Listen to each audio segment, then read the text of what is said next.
new episode of You and the Law Podcast, the one and only law enforcement podcast that's tackling critical policing and social justice issues and provides insights into the daily realities of policing with your host, Chief Virgil Green.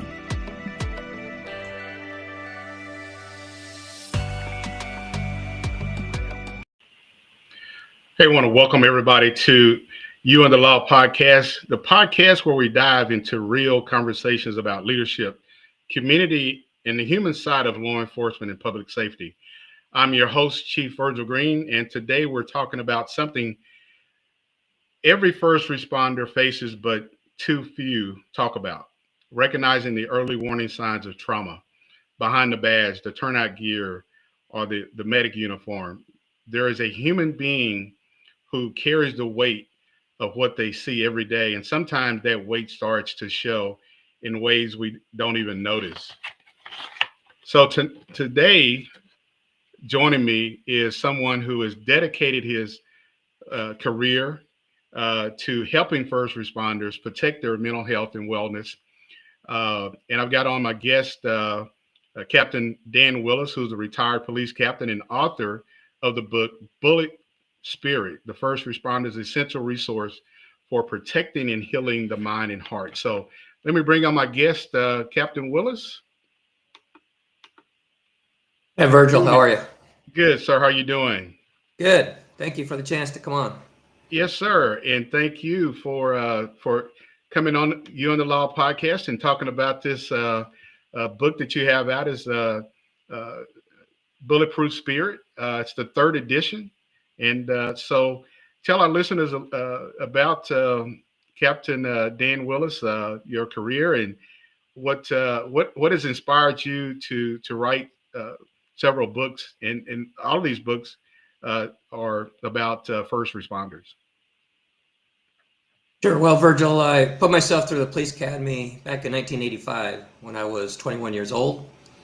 And I came into the profession with just a lot of idealism and wanting to get the bad guys, to protect life, to be the good amidst all the bad, and basically to help people.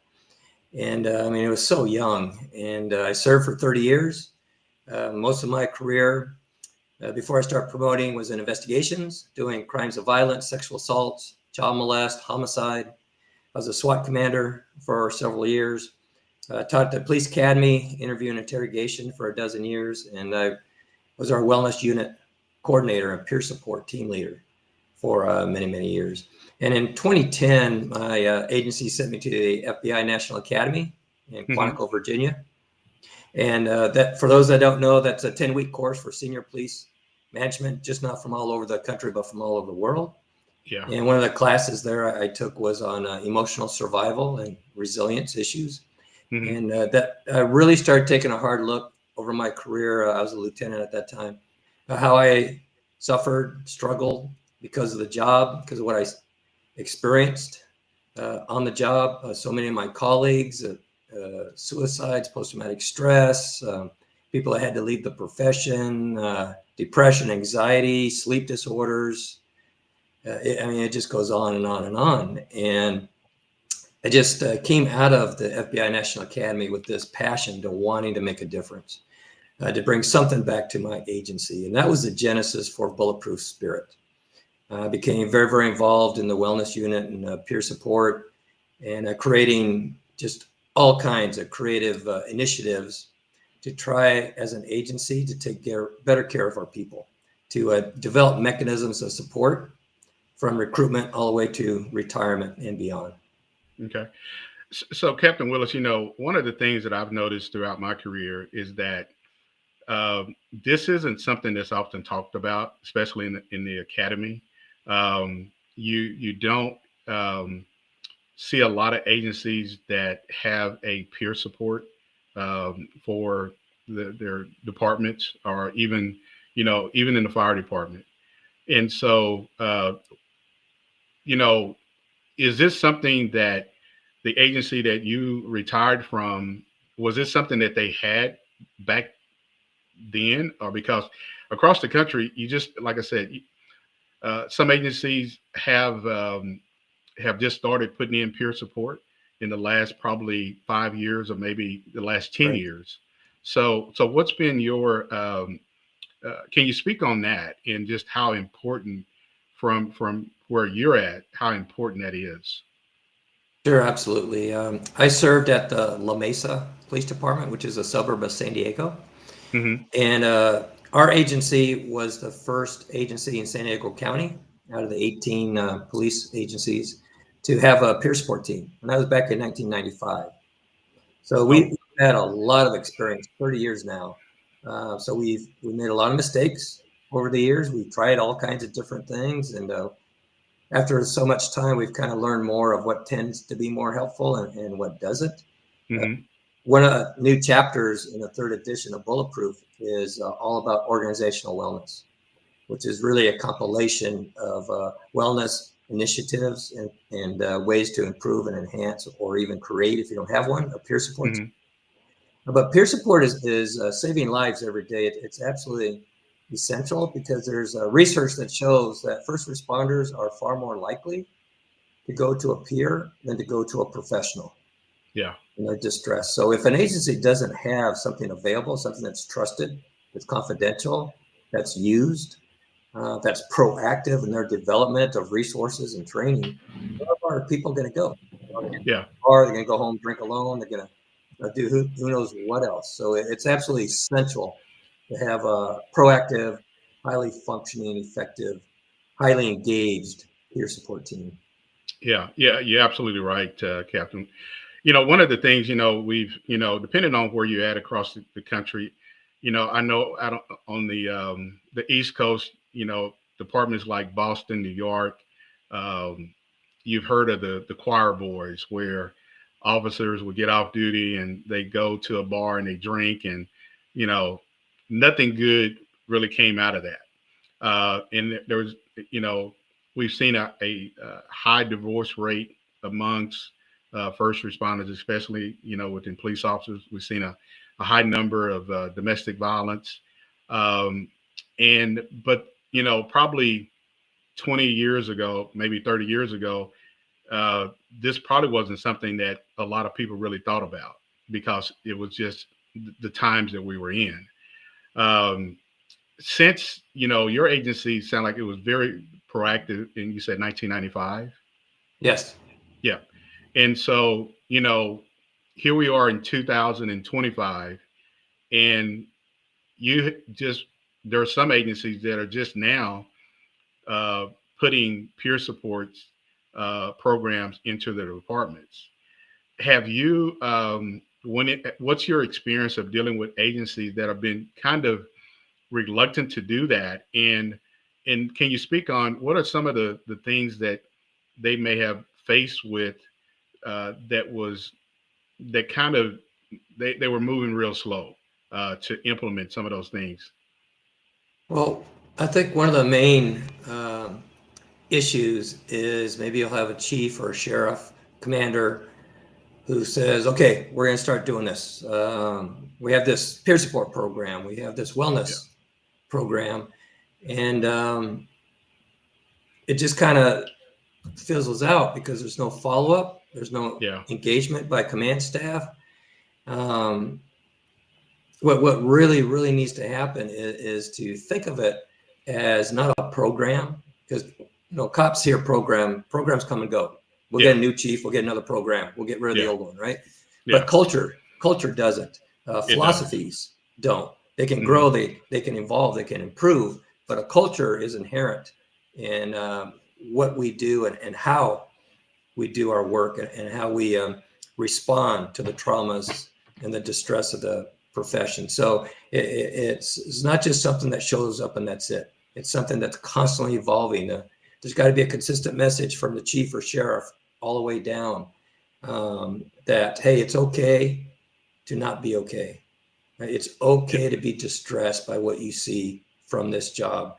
And I want you to talk to people. I want you to talk to peer support. I want you to talk to the wellness unit or to a Hmm. trauma professional. I want you to get EMDR from time to time.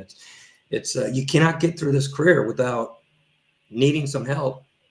And everyone who does any first responder job is broken in some way. In all my trainings, I've trained over 15,000 first responders in 42 states.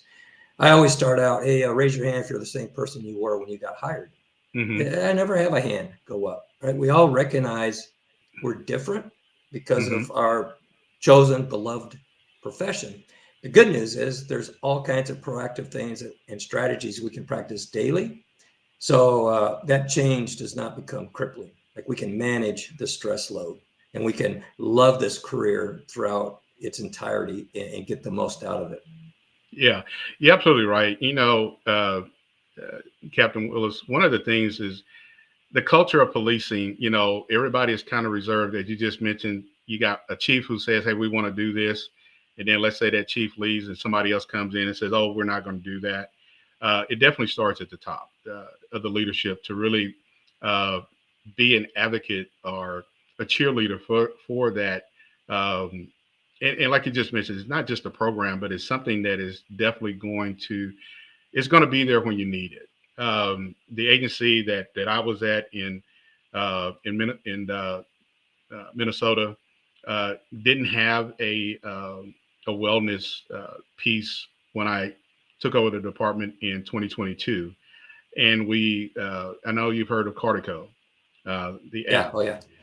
And so there was some resistance because it was like, okay, so how's that going to protect my privacy? Or will the chief know? Or will the assistant chief know? Or will the city manager know? Or who will know? And in my meeting with everybody was that this is something that you will talk to that health profession, and I won't know anything about it, or nobody will know anything about it, because that is very protected. And so I think once you talk to officers to let them know that this is something for them, and it's also something for their family. And that was one of the things that I really stressed to the officers was that this is going to be free to you and your family, because a husband or wife or significant other, they are dealing with the issues that you bring home. And they also need to have, if they need that somebody to talk to, they need to be able to reach out to somebody. So I think, there was people hesitated, but they soon realized that this was something that, I didn't need to know when you reached out to talk to someone of dealing with an issue. And like I told them, whether you're dealing with an issue related to work or at home, this is something that we're taking care of. Right, exactly. Something that I would do from time to time to kind of demystify it all is I would show the bill. As a captain, I would get the bill from our police psychologist and EAP. Yeah. It shows that 15 officers went for 24 hours. No, that's it. I mean, there's no names, there's no IDs, there's no time of appointment, there's nothing. And when people see that, they can, oh, okay, so I guess you guys don't really know that I went or whatever. Yeah. Well, and again, I think, you got that comfort level, but again, it starts at the top, and it starts with, whether it's the chief or assistant chief or sergeants. And again, I think it's something that, even at roll call, I really encourage the sergeants to really find something to connect with the officers about, see how they were doing, because not everybody is going to open up. But especially if you're working at a department where you're going from call to call, you're dealing with domestics, or you're dealing with, fatality accidents, or you're dealing with kids who've been abused. That is a lot to take home. And I think it's really important that officers know that they have some resources to reach out to. And you and I, we spoke before you coming on the podcast about, cops. They have a conference that they host. And the first time I went to it, I was just amazed at the number of police officers from around the country that came to Oklahoma City for that conference. And talking with the executive director of cops, that there are people who come to that conference year, I don't know if it's every year, every other year, but just to be able to speak to somebody because of the things that they're dealing with, whether they've retired or they're active, that is still available to them. Absolutely. I think, Virgil, it's really important for our people to truly understand what trauma is. And once you understand it, you'll understand the need to talk, to maybe seek out a professional every once in a while. Because most first responders think trauma is being involved in a shooting, becoming seriously hurt, a fight for your life, a riot, all these horrific experiences, which absolutely are traumatic. But this truly is the definition of trauma. It's any experience that has the potential to affect you in a seriously negative way over a long period of time. And we have those experiences, not every day, absolutely every week. Like any experience, think about your career, everybody that's listening, of those calls that just haven't gone away, like those things that had the potential and have realized some serious long-term negative effects. And once you understand that and understand we're dealing with trauma every day and understand that your brain does not get used to it. We think we get used to this stuff because we see it so much. It's just another dead kid. It's just another fatal car collision. It's just another child molest or a broken kid, a dying kid. It's just another senseless act of violence, on and on and on. Your brain does not get used to trauma. Your central nervous system, your body, your heart does not get used to trauma. So the more that we can become aware of what truly is trauma in our everyday professional service, the more you're going to be proactive and able to mitigate the effects, to be able to recover from trauma, to actually heal from it, and to be able to consistently serve what I call heart-centered service in a compassionate, meaningful way, trying to do as much good as you can with every call for service, with every interaction with people, being as helpful and useful as you can, and loving the profession. Because trauma will erode that. So that's why you got to be on top of it. And traumas will suffocate your heart. If you're an officer whose heart's suffocating, you just don't care. Yeah. You don't care about people. You don't care about the agency. Tend to be very ego-driven, selfish, self-centered, and you're no good to anybody like that. Yeah, you're right. And I think, that's one of the, you definitely hit the head, right on the nail when understanding trauma is real important. And if you don't understand trauma, you're gonna have if you're gonna be in this profession for over 20 years, it's gonna be a long career because it actually alters your brain. Your trauma experiences alter your brain, the physiology of it, and how it actually works or is impaired in its normal functioning. So it's just not something that has to do with feelings or things like that. It is a physiological thing. That trauma is not only toxic and poisonous to your brain, it's cumulative. So it keeps building up and building up over time. If you're not doing anything proactive, hopefully daily, that's what Bulletproof Spirit is so much about, daily wellness and resilience practices that we can do to release and work through those built up traumas. It can build up to the point where the processing part of your brain that deals with all your experiences and it tries to make sense out of everything and file away in your memory. That part of your brain just kind of shuts down, right? And it says, that's it. And it's like your computer. When it's got a virus or something, and it just starts acting real slow or freezes up or blue screens on you, your brain is your computer. Now, the good news is such as treatments like EMDR, which hopefully we can get into a little bit later on the show, but there are ways to reboot your brain, just like a computer, to reboot it and restore its normal functioning. And with EMDR, that can happen with relatively few sessions, less than a dozen. Yeah. So explain to our listeners who are not familiar with EMDR. What is EMDR? So EMDR has been around for over 30 years. It stands for eye movement, desensitization, and reprocessing. EMDR. You can find out more information about it at emdria.org. And what it is Well, first, it's been endorsed by the International Association of Chiefs of Police, Mm-hmm. by the World Health Organization, by the VA. And like I said, it's been around for 30 years. There's a ton of science and research behind it about how it works and how it's so effective and powerful to actually heal from traumas, or at least get you to the point where you can manage your life again and sleep again and all of that.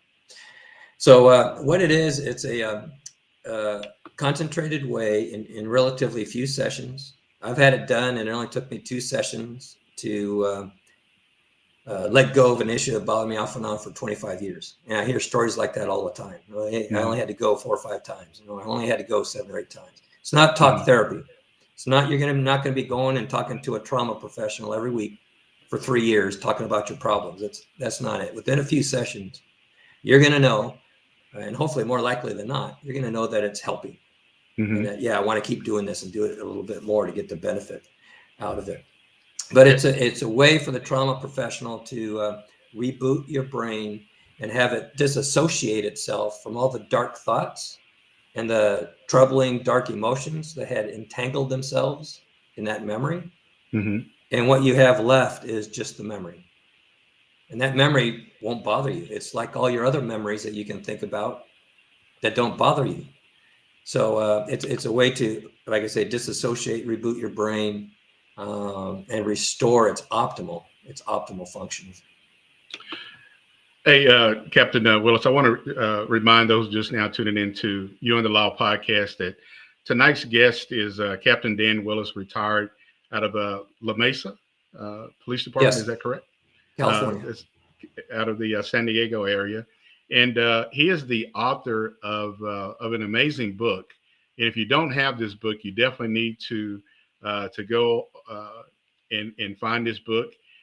It is called Bulletproof Spirit. It's the 3rd edition. It's the first responders essential resource for protecting and healing mind and heart. So if you don't have this book in your book collection, you definitely need to reach out and get a copy of Bulletproof Spirit. There's also an audio version. Is it? I know some cops have problems reading, especially if they've got post-traumatic stress. You're not going to sit and concentrate and read a book. Yeah. But there's an audio version too. Yeah, well, good. Well, hey, I want to give a shout out to a good friend of mine out of the Oklahoma City area who's a retired chief as well, Jay Hill. Jay, thank you for tuning in and joining us tonight as we talk about this and real important topic that oftentimes, as you know, Dan, is not talked about. It's kind of one of those things you just don't talk about.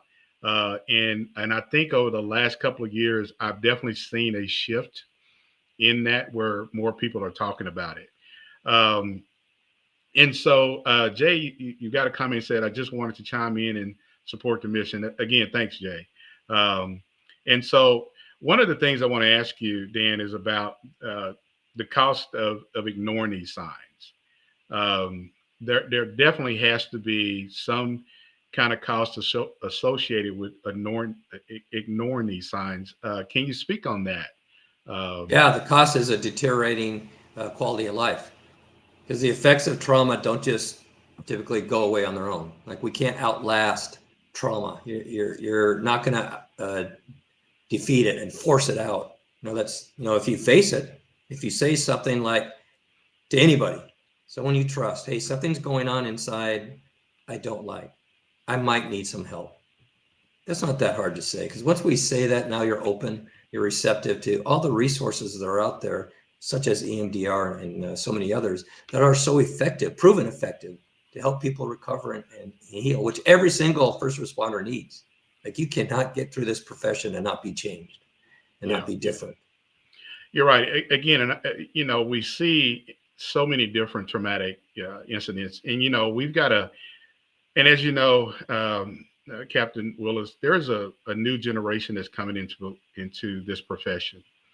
And a lot of people who are coming into this profession, they're not going to probably be in this profession past 10 years, especially if they don't like the department that they're working at. They're going to be there. They may go to another agency. They may go to a county sheriff department, or they may just get out of it because of just the traumatic things that they've seen. And I definitely have seen that, where an officer fresh out of the academy. They're going through FTO. They respond to, a horrible accident, or respond to, a horrible shooting or something. And after seeing this several times, they just decide that this is not a profession that they want to be in. I have a lot of respect for that, because if you don't recognize what you can take and what you can't take, and let's say you're in this profession and you're just coasting, and every single day these things build up, and at some point things are going to crash, and it may happen at home or it may happen at work. And so I don't know if you can speak on that. Sure. Yeah, that's why it's really essential. This is what I really address in Bulletproof Spirit, is that we need to take a holistic overall approach that is just not physical health, being injured or not injured. It's physical, mental, emotional, and spiritual health and well-being and resilience. And all four of those components, that's what makes you a human being. That makes you a good, effective, compassionate, professional, safe first responder. And all four of those components of our humanness are interrelated and interconnected with one another. So one's going to affect all the others. So if you're a first responder and all you're doing is working out all the time and you're in great physical shape, but you're really not doing anything daily, I really stress and focus on the daily practice. It's got to be daily, because every day we're experiencing traumas. But if you're not focused on the daily practice of mental, emotional, and spiritual wellness, eventually that physical health is going to be vulnerable and might start to deteriorate. If you're not practicing emotional well-being, I'll just ask the audience, you just think to yourselves, you guys know anyone on your agency who's negative? You know anyone who's bitter, who's cynical? Right, that's not a healthy place to be. Science has shown that being excessively negative and cynical depletes your immune system, impairs it. So you're more likely to get an illness or a disease. If you're not practicing mental resilience and wellness, you're not going to be able to consistently make good, sound, reasonable, rational decisions, exercise good judgment. In this profession, you got to be exercising good judgment all the time. Right? All of it. And if you don't, right? If you don't, you're going to be doing things that are going to affect your emotions, which are going to bring down the physical. So I really want to stress the spiritual wellness and resilience, because that is by far the foundation for all of this. And what I mean by that, Virgil, is spiritual wellness and resilience is your capacity to love, to be helpful, to be useful, to be driven by your heart with compassion, to make a meaningful difference. It's your ability to consistently do as much good as you can, to be the most positive influence you can with your agency, with your colleagues, in the community. It's your ability to have a higher purpose in this noble profession beyond your self-interests, your ability to be connected to the nobility of protecting life and serving people and alleviating suffering, to be connected to your colleagues and be connected to the community in meaningful ways. And it's your spiritual wellness and resilience is your ability to consistently be in the pursuit of excellence, self-improvement, right? But at the heart, it's serving with the heart to do as much good as you possibly can, and understanding this whole concept of wellness. Yeah. So to me, wellness is a realization that we are part of a whole, and that we're united by our shared traumas and our love for one another and our love for the profession. That's where it begins. And with that understanding, I think we become more receptive and open to understanding what this job can do to you, and working together. It's okay, what can we do about it? What do our people need? How can we address their issues? What other resources can we develop? And constantly as agencies, we should constantly be asking ourselves, what more can we do to help our people? Because the most important thing any leader does is take care of their people. Yeah. By far. Because if we don't take care of our people as an agency, they are never going to be able to fulfill the mission of the department and take care of the community and protect it. Yeah, and you're going to have the men and women who will, they will ask questions, is this about me or you? What is the chief really doing to help support me? And one of the things that I've done at the agencies that I've been at, Dan, is you have to have you have to show the human side of you, because everybody thinks that, oh, you're the chief, you got the title, you go into meetings but people need to understand that you're at their level. And the one thing that I've always tried to do in my career is to let everybody know that, I'm gonna show up at roll call, even if it's at, midnight, or 11, whatever that shift is. You need to show up, and let people know that you're sincere about who they are, and how well they're being, how well they're being treated. Right. And one of the things and if you can afford to do it, Dan, I mean, one of the things I've done is, I'll say, hey, we've got a grill, and the grill is clean. I'll put some patties on the grill and some wieners, and we'll have a little cookout. And it's surprising how everybody's like, oh man, the chief is going to come in, he's going to cook. That doesn't happen oftentimes. And I think you really need to be able to just be able to uh, socialize with people, and that's where you're going to hear some things that you need to hear, because nobody's going to come to the chief or the assistant chief and say, hey, I've got this problem. But if you're sitting there just eating a hot dog or a hamburger, you're going to pick up on something that you can kind of come back and say, hey, listen, I kind of heard something. Is there something we need to talk about? Or, hey, have you reached out to talk to somebody to get some help? And one of the things, Dan, it was almost kind of like you were reading my mind, and you know what I was going to pull up in your book. You mentioned in the book, practice your faith. How important is that to this conversation as we talk about your book, Bulletproof Spirit? Uh, it's essential, but when people hear that, it's going to mean different things and will resonate Exactly. differently with different people. When I was explaining spiritual wellness and resilience, I didn't use the word faith or religion or anything. If that happens to be part of who you are, it is for me. Is one of the main things that helped me get through my career. If that happens to be a part of your background, use it. Right? Don't ignore it. Use it as another tool in the tool belt to help understand what we deal with, and to use prayer and respond to challenges through whatever faith you happen to be. But people have faith in something. Because even people who don't believe in God, that's a faith. Like I'm certain there's no God, right? So people have a faith that maybe all people are bad. Everyone deserves to be in prison. I hate my job. I hate people, right? That's a faith. Yeah. So a faith to me is just something that deeply moves you and motivates you and inspires you. And it can do that in positive, meaningful ways or negative ways that are not going to be productive of health and wellness for yourself. So I just offer for people to think about, what is it that you really have faith in? If it happens to be any type of spiritual practice, meditation, belief, use it to help yourself. If it's something that is more negative, right, then take a look at it, because we got control over that. We can control how we think about things, what inspires us, what motivates us, where we draw hope from, and all of those things are important to your inner spirit, and that's all part of spiritual wellness. Yeah.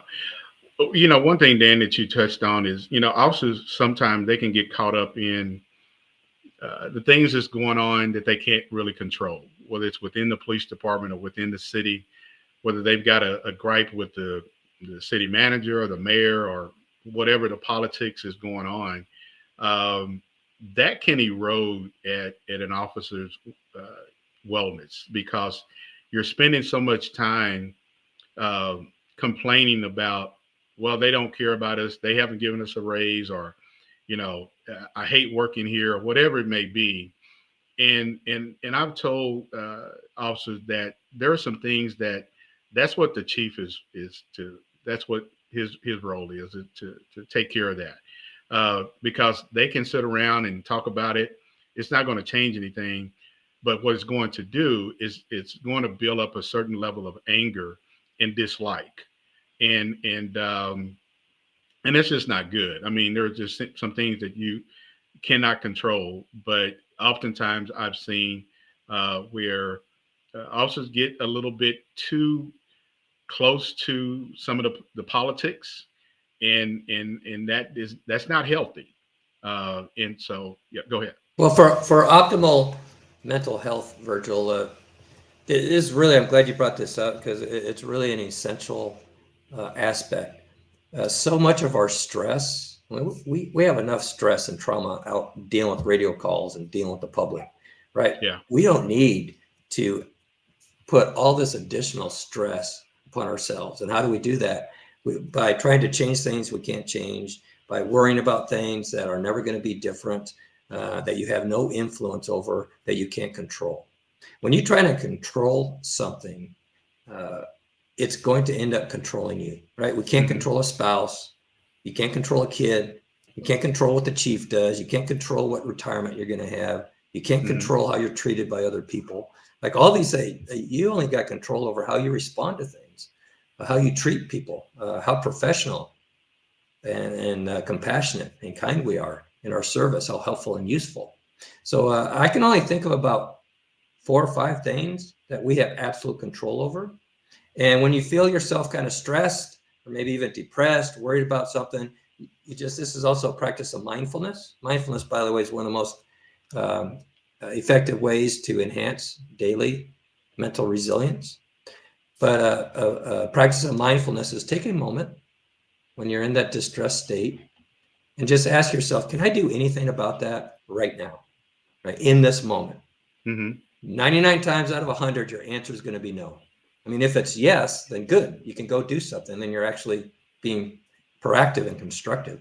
But almost always in that moment right now, it's no, I can't do anything about that. And with that realization, it becomes a lot easier just to let something go and not just dwell on it and let it eat you alive. So what can you control? You got control of the kind of person you are, your integrity and your professionalism and heart. You got control over your attitude, whether it's positive and constructive, spiritual, useful, or negative and defeatist, pessimistic, right? All those things are really going to drain energy and affect the workings of your mind. You have control over how you choose to respond to people, how you choose to respond to a situation, and you got control over how you spend your free time and maybe what you eat. I mean that's all. This is very limited. Yeah. And the more we focus on these few things, I mean, the main one is the kind of person you are and how you respond to life's challenges and opportunities. Yeah. That's 1000% completely in our control. And bad things, sometimes horrible, sometimes horrific things are going to happen, unfair things. But when you look at it as, hey, everything shows up to make me better. Every experience is an opportunity to practice and engage resilience, to mindfully and thoughtfully think, okay, what can I do? What good can I do because of this disturbing thing that happened to me? Like, how can I respond in a way that's going to foster greater resilience? What lesson can I learn? So maybe I can help somebody else go through the exact same thing. Right? If that's all resilience is. It's a mental reframing and not just instinctively reacting to things, but in that practice of mindfulness, taking a moment and thoughtfully responding in ways that are going to be helpful and useful to yourself and other people. Yeah. Well, Rick, Dan, we've got a comment in the chat from Rick, who is watching and listening on LinkedIn. And Rick is a real good friend. Rick, again, thank you for tuning in on LinkedIn. And he puts in the chat that focus on what you have control of or influence what you have influence over. And so, again, oftentimes so many officers, there are things that they cannot control, or they just don't have any. They think they have some influence over it. It could be, you could, thinking about this, Dan, you can arrest this person multiple times, and now you're getting kind of ticked off that the court's not doing anything. The guy just keeps getting out of jail. that's the court. You really don't have any control over that. And at some point, the same person that you've dealt with multiple times, you may end up doing something pretty stupid, and you're going to lose control over your behavior, and that's not good. And I think that's exactly. Absolutely, yeah. I would tell officers, hey, you can't control what the court does, whether the DA issues a case or not, what your supervisor does, what the sentence is of a convicted felon. Nothing. You have no control over whether somebody chooses to change their life or not. All we can do is our very best, most professional, effective service. And maybe on the 20th arrest, this homeless drug addict is going to go to rehab and change his life. Like, it happens. So I've seen it happen. There's people I've arrested who come in and thank me. There's homeless drug addicts, alcoholics that have been on the street for 20, 30 years that got their life changed around. I mean, it happens. Not an everyday thing, but it happens. It would have never happened in my cases if I didn't care. If I didn't get 20th arrest, right? So it's always the effort of trying to do as much good as you can and focusing on that. And the outcomes we can't control. You can control your effort. When we lose the effort, when we don't care, when we do things half-hearted, when we just kind of shut down, when we skip corners, that is going to significantly affect you, your health, and your overall quality of professional service and life more than you can imagine. It will. It definitely will. Hey, Captain Willis, I want to remind those if you're just now tuning into the podcast, You and the Law podcast, that tonight I've got on, my guest is Captain Dan Willis, retired from the La Mesa Police Department in the San Diego area. And he is the author of a real inspiring book called Bulletproof Spirit. And this is the third edition of his book. And so, Captain Willis, one of the things I really want to kind of go back and talk on, suicide, committing suicide is one of the leading causes of death in law enforcement. And I want to say over 200 officers commit suicide every year. Can you kind of speak on that? Because over the last, I'm going to say just in the last year, I have seen an alarming number of officers taking their lives. And some agencies, and I know one agency in the Houston area, they've been hit pretty hard because they kind of had two situations where they lost two members of their departments from suicide. And here we are, 2024, 2025, and so many different agencies are talking about peer supports, and there's so much more resources out there. What do you think from your experience? What is the leading cause of this here? And what can families do and agencies do to recognize some of the early warning signs? Well, I'll just mention some of the early warning signs here. There, I go into a lot more detail in the book, but usually sleep is the first thing that goes, right? When you're sleeping a couple hours a night, when you wake up, you can't go back to sleep. Early morning, wake up. And you don't have to have nightmares or anything, but just not getting sleep is absolutely essential for your brain to function and to deal with stress. So that's one of the first things that tends to go when traumas are building up, when you're mismanaging maybe the stress load, is you're going to have problems sleeping. And on average, cops sleep about 4 hours a night, 4 hours a day. You can't function. That's not on good. that. No. Another warning sign is anger, being angry all the time, having a short fuse. Find yourself just yelling at your kids, your spouse, at people, things that would never even bother you before, but you're just constantly agitated, constantly on edge. Another one is drinking too much. When you're in a profession that deals with daily traumas, drinking is absolutely the most worst thing you could ever do, because alcohol will completely cripple your brain's ability to recover and heal and respond to traumas. So drinking or taking other substances too much. Shutting down. How work affected me more than anything else is becoming what I call emotionally dead, where I couldn't really feel anymore. I was kind of flatlined to life. Wasn't really ever happy. Wasn't ever really sad. I'm just kind of there. My ex-wife would say, "You're here, but you're not here." Yeah. Right? And I had no idea what she was talking about. I do now, right? And it just kind of developing that callousness and a general lack of caring, unable to communicate. She also said I talked in 1 or 2 word sentences. But that's not normal, but it can be common for us, as the traumas build up and we just shut down. The symptoms go on and on and on. The main thing is to make yourself aware, and your loved ones, the people closest to you, so they can tell you, because often we don't recognize it. We don't see it in ourselves. Yeah. And become aware of some of the warning signs. It's never too late, but the sooner you're on top of something and trying to address it and work through it and heal it, the easier it is. Right? The less time it's probably going to take to get to the other side.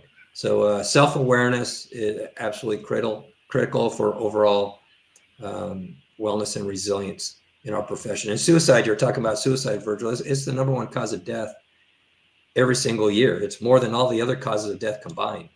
Yeah. Year in and year out.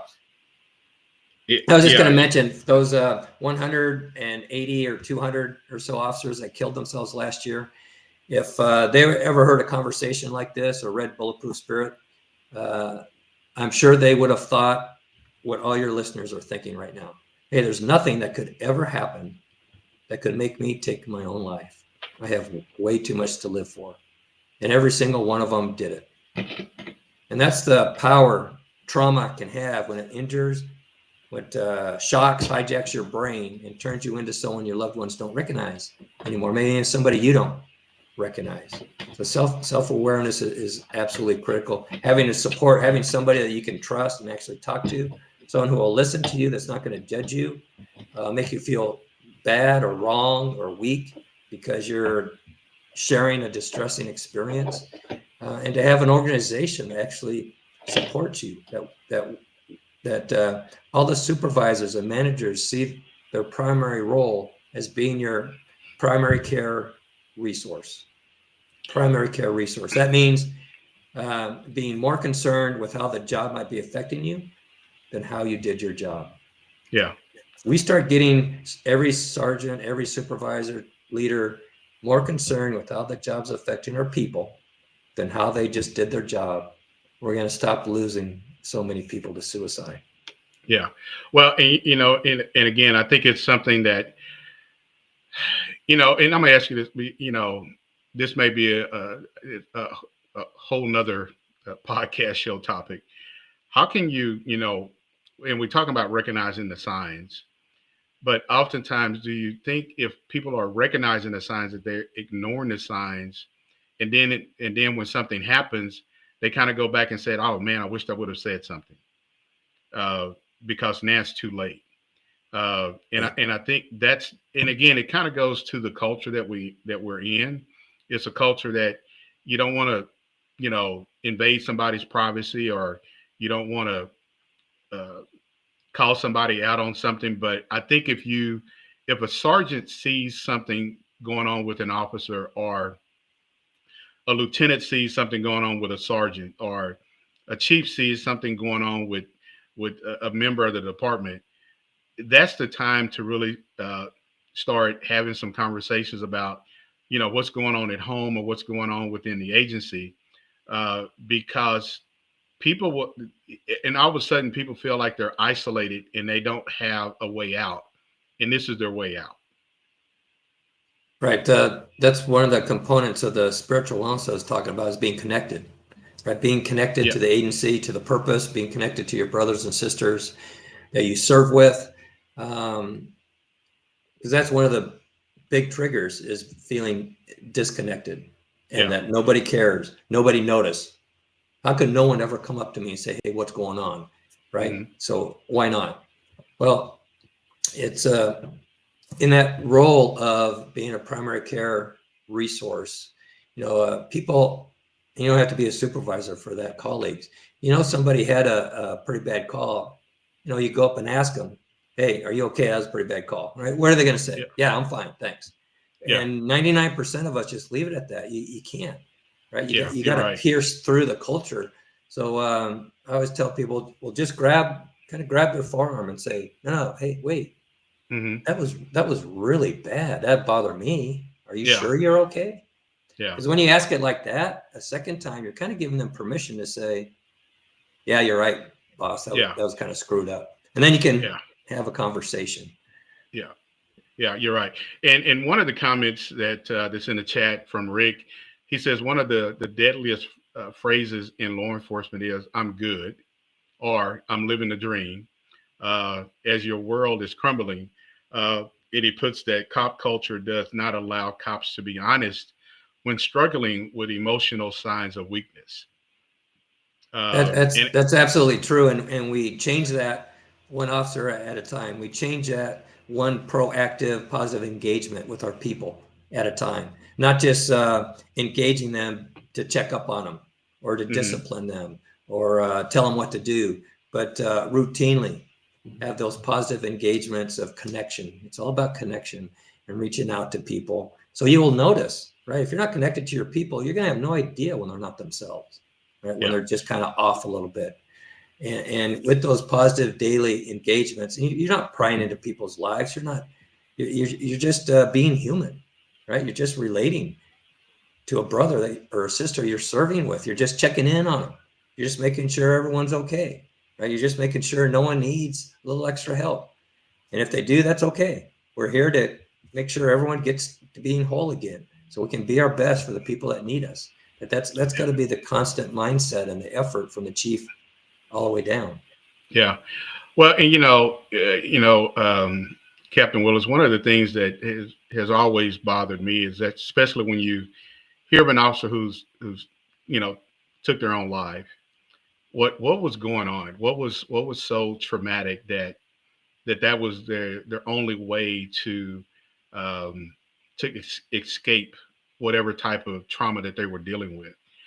And did they think about their family? Did they think about their agency? Or did they think about the people that they, a citizen that you become real good friends with? Because, and this is something that's not often really talked about.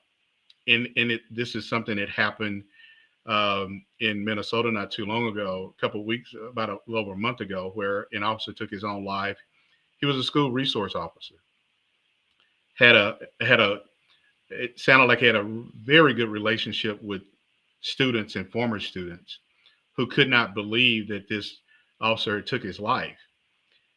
And now here you have people who were real close to this officer. They've got to deal with that trauma because they don't know why this person that they had a good relationship with took his life. Right. And again, it kind of goes back to something I want to talk ask you about, is that family and peer awareness. Can you kind of speak on the family and peer awareness of, we may have already kind of covered this a little bit, but there's some signs that are there, but how important do you think it is for the family to step up and say, to make somebody aware of some things that's going on inside the home? That's essential. Just before I get to that, I want to say just real quickly, Virgil, that suicide, and I hope as a profession we can really brace this in the culture. Suicide is absolutely 100% a work casualty. Yeah, completely. It is an absolute work casualty. The one main thing trauma does is eat away at our ability to be resilient. And when you lose the ability to be resilient, to move on with your life during difficult times and challenges and see yourself through the other side, you lose the ability to do that, because what we see day in and day out, when life happens, like a divorce, or maybe your 5th IA in a week, or maybe who knows what else, we just snap. So traumas kill us, not just from being assaulted, but from suicide, from losing hope. from having our resilience eroded, and on and on and on. It's absolutely a work casualty. And as far as families, it's essential for families to be involved. We would send information home often to families about warning signs. Hey, if your law enforcement mate exhibits this or does that or is doing all these things, here's a number you can call at the police department. You don't have to go through them.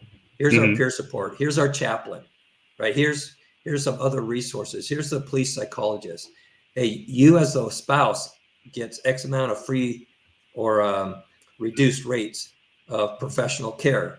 Your kids, right? Let the families know the resources are available, how to contact them on their own. They don't have to go through their law enforcement. Have them come to the department, have family training days, have veteran spouses talk about, the changes they've seen in their law enforcement partners over the years, and what did they do about it, and how did they help them heal and recover from a bad shift. It's just really unlimited with the creative ways that we can provide information, resources, and training and help and support, not just to our officers and our people, but to their families who are really on the front line of the support.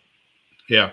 Well, Captain Willis, I mentioned this to you, with me being from the Oklahoma City area, the Oklahoma City Police Department has a very good peer support that they have with retired and active members of the department and spouses. And there is an organization that's called the Warriors Rest Foundation, and it was founded by I believe he retired from the Oklahoma Highway Patrol, and the amount of support that they provide to officers on duty, off duty, it's amazing.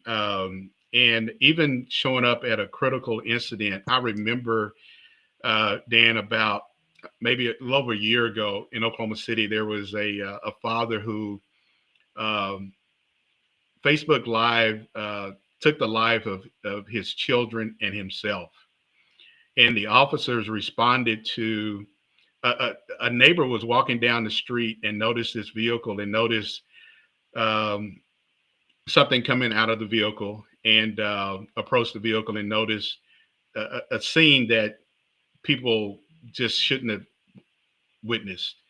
The officers responded to the call. And as you know, we all have kids. And that's one of the worst things an officer or first responder can deal with, is respond to a very critical incident where, kids have lost their life, and you're trying to figure out why. There's so many questions as to why would this, then you find out it was the father who did it. And so a part of their peer support, real good friends of mine, Tracy and Keith DeRoy, they responded. They brought pizzas out to the officers because the officers going to be out there for a very long time at this crime scene. And you got citizens who are bringing, whether Gatorade or water. That to me is the type of peer support, especially in a critical incident like that, because you've got to go home to your own kids. And now you were at a call where a father took the life of 3 of his kids. And that's something that you can't say, you can't walk away from that and say, oh, I'm good, I'm living the dream. There's nothing good about that. Right. But a couple things real quick. I know we're running a little short on time, but what you can do and what we really need to do in those horrific cases is say, when you're by yourself, okay, I'm not okay. Yeah. I'm not okay. What am I feeling right now? What can I do about it? Okay, take a shower, go for a run, work out, get some good sleep, whatever. And you just kind of have a checklist. There's a checklist in Bulletproof Spirit of how to respond in those really distressing calls, for sure. And it doesn't have to be some major thing for peer support. One of the most significant things that we experienced, we had a guy rack a shotgun round and pointed at 6 officers. He had been threatening to kill his wife and blow up his kids, the shotgun, and all the officers shot and killed him. First officer to the scene, he ended up getting blood all over head to toe. He was the one that had to go find the kids to try and make sure they're okay. Yeah. And the little kid says, "Is my daddy all right?" And he just kind of, well, stay in this room and it'll be okay. And when he walked out, he had this panic attack. He couldn't breathe, and he was grabbing onto a rail. His knees were buckling. He's thinking, "Am I having a heart attack?" And a lieutenant sees this, and all he did, this is all it takes. He comes up to him and puts his arms around his shoulder and says, "Hey, Tim, why don't you come over to my car? Let's wash off some of that blood." Yeah. That's all he said and did. And that officer credits that with the beginning of what our agency did over the next couple of years that really saved his life. Just simple things like that, showing you actually care about one another. Yeah. Well, Captain Willis, this is, hopefully I can get you to come back on the podcast. Because again, I think this is something that I know over the course of our podcast, we've been on for 5 years now, that this is a topic that is real important. We have a lot of law enforcement people who listen to the podcast or who will listen to it at some point. And so, I definitely would like to get you to come back on to talk more about your book. I know there's some things that we didn't even scratch the surface on in an hour, but I would definitely love to invite you to come back on to talk more about Bulletproof Spirit and some of the things that we were not able to talk about tonight, because, like I said, this is the more we talk about it, the more that I feel that it will help somebody. And if it just helps one person, you and I, we've done our job to raise the awareness of talking about mental health and wellness in police departments. And as you know, 75% of our police departments across the country are 10-man police departments and under. And they may not have the resources to send people to mental health training, or they may not have the resources to have a Cortico app or to have any kind of wellness. But something these smaller agencies can do is develop I talk about in the book, a regional peer support team that draws on collectively all the departments. Yeah. Well, and it is good you brought that up, because that's something I definitely want to, when we get you to come back on, because if you don't, people they say, well, we can't do it, we don't have the money.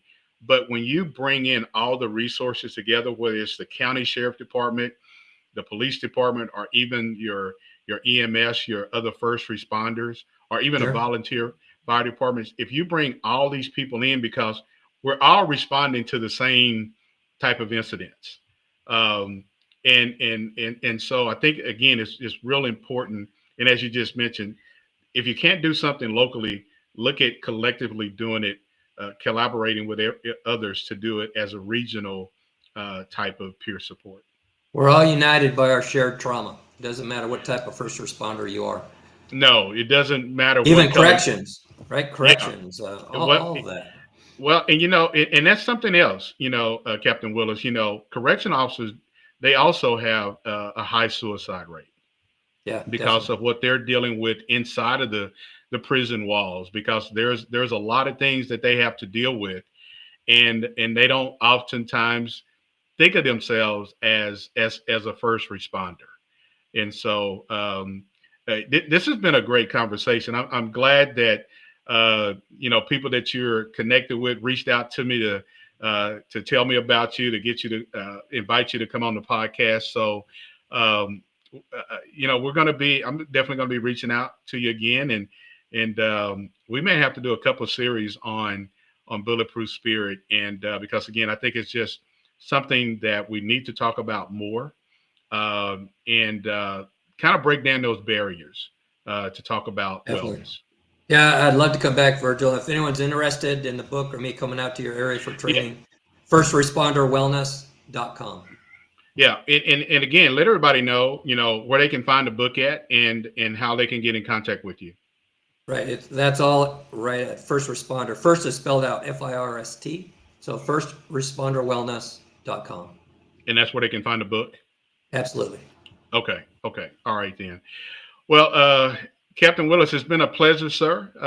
And I will definitely be reaching out to you or members of your team to try to get you to come back on and again talk more about your book, Bulletproof Spirit. But I want to thank Rick and Jay. We got another comment. We can go over just a little bit, Captain. We're not too tight on time. I want to see. I think we've got another comment in the chat that I want to get to. Kind of took you off screen there, but thought we had another. Oh, well, Rick puts in the chat that many police departments show their support of their cops at officers' funeral. That's a, he put shame. I mean, that's not the time to really recognize the efforts of men and women at a funeral. Absolutely. So, but I want to thank Rick and Jay and everybody else who were tuned in on LinkedIn, and those who are tuned in on YouTube and Facebook as well. Thank you for tuning in tonight for this very important topic as we talk about officer wellness and the book by Captain Dan Willis, Bulletproof Spirit. So, Captain Willis, again, I want to thank you, and we will get together again and have a lot more in-depth conversations about your book and how important this book is to everybody who is a first responder. Absolutely. I look forward to it. Thank you, Virgil. All right. Thank you. And again, make sure you tune in. If you missed any parts of this episode tonight, you can catch the audio version on Spotify, Apple Podcasts, and if you the video version will be on YouTube. If you're not a subscriber to You and the Law podcast, go to our YouTube page, hit that subscribe button. It doesn't cost you anything to subscribe, and tell a friend about You and the Law podcast.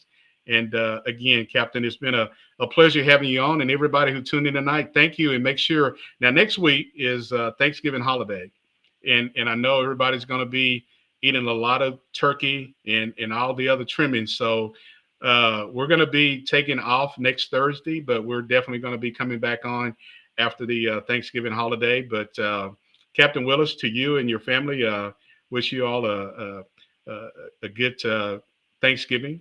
And all those who are out there listening, have a safe and Thanksgiving holiday weekend. And we will be back the following week for definitely another informative topic on You and the Law podcast. Everybody have a good night.